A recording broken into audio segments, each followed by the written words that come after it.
Então você talvez se pergunte por que Caleb lutaria e esperaria tanto para conquistar terras secas. Na verdade, eu creio que nem todas as terras que Caleb buscou e lutou eram secas. Mas aquelas que eram secas, ele deu o mesmo valor, ou até mais valor, porque ele sabia o potencial que elas podiam chegar. Muitas vezes Deus nos dá uma coisa que nós aparentemente achamos pequena, mas na verdade é porque ele tem um potencial naquilo. O que muitas vezes eu vejo nas pessoas e que eu percebo que elas não veem em si mesmas são o potencial delas. Então, muitas vezes Deus nos dá uma terra seca e faz prosperar nas nossas mãos para nós entendermos o potencial que elas têm. E muitas vezes, na verdade, quase todas as vezes, o que Deus tem dado para nós são terras secas, porque Ele quer ver se nós realmente queremos servi-lo. Porque é muito fácil servir a Deus quando tá tudo bem, quando tá tudo na bonância.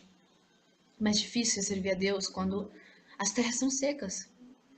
Quando é necessário profetizar, orar, muito mais do que de costume. Quando é necessário colocar a sua alma na mão e lutar por aquilo que Deus tem, pelas terras que Deus te deu. Terras secas, talvez ninguém dê valor para terras secas, mas nós não somos pessoas normais. Jesus nos chamou para ser o sal da terra, a luz desse mundo. Então, obviamente que nós vamos acabar dando valor para muito mais, para as coisas que esse mundo não dá valor, porque nós não somos desse mundo. Então, aquilo que o mundo não dá valor, automaticamente pode se tornar aquilo que nós vamos dar valor. Porque nós somos feitos para isso, para fazer a total diferença aqui. E outra coisa que me chamou muita atenção, que eu comecei a ler e ler e ler Josué, e o que me chamou a atenção foram as filhas de Zelofeade, que foi o homem que ele, da tribo de Manassés. Então esse homem, ele tinha muitas filhas, eram 5 filhas mais ou menos, ou 6. E ele não tinha nenhum homem, e naquela época eram os homens que tomavam as terras. Então, aparentemente ele ia ficar sem terras, a tribo de Manassés. Só que essas mulheres foram mulheres valentes. E elas procuraram Josué, procuraram os sacerdotes, os líderes do povo e falaram que elas queriam as terras delas. Porque não era porque não tinha um homem que elas não iam ter as terras delas. O que me chama a atenção nessas mulheres não é de nenhum modo qualquer tipo de rebeldia, qualquer tipo de feminismo, não. O que me chama a atenção nelas é que elas sabiam que elas estavam em desvantagem, que elas não tinham alguém para falar por elas e agir por elas, mas não foi por isso que elas desistiram. E muitas vezes é isso que nós nos deparamos, com situações em que nós temos que enfrentar. Não vai ter ninguém para enfrentar por nós. É a força que está dentro de nós, que Deus tem colocado dentro de nós, que vai fazer alguma diferença. Porque muitas vezes não vai ter ninguém para falar por você, para agir por você, para tomar a frente por você. E é você que Deus escolheu para tomar a frente, para agir e fazer aquilo que Ele quer fazer. E elas podiam ficar sentadas, falarem, mas não tem ninguém para ir com a gente. Não tem nenhum homem aqui. Mas não foi isso que elas fizeram. Elas foram com a coragem e venceram. E é isso que nós precisamos ter hoje, o espírito de ousadia, que vai, vence e toma aquilo que Deus tem preparado. Outra coisa que me chamou atenção foi, eu vou até ler, tá em Josué 17, 14 ao 18. E fala assim: As famílias das tribos de José disseram a Josué. As tribos de José eram Manassés e Efraim, que eram os 2 filhos de José. Por que é que você nos deu só uma parte da terra para ser nossa propriedade? Nós somos muitos, e o Senhor nos tem abençoado. Josué respondeu, na verdade. Se vocês são muitos, e a região montanhosa de Efraim é pequena demais para vocês, então tomem uma parte da terra dos Perizeus e dos Refaíns. na fortaleza e limpem o terreno. Eles disseram: a região montanhosa não dá para nós. E além disso, os cananeus que vivem na planície têm carros de ferro, tanto que os que moram na cidade de Bet-San e nos povoados vizinhos, como o dos vales de Jezreel.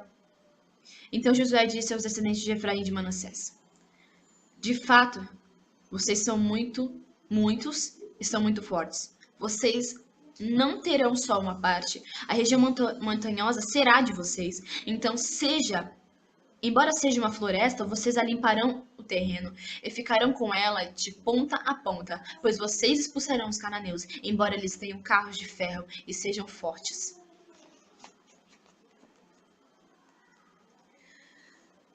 O que me fez ler isso e comentar isso aqui foi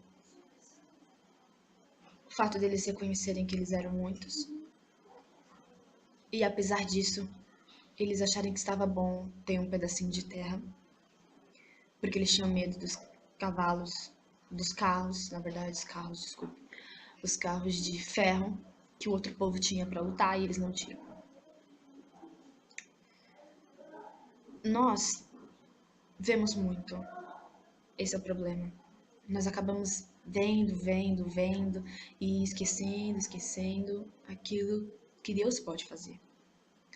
Israel nunca precisou de cavalos, nunca precisou de carros de ferro para lutar, porque era Deus que era com eles.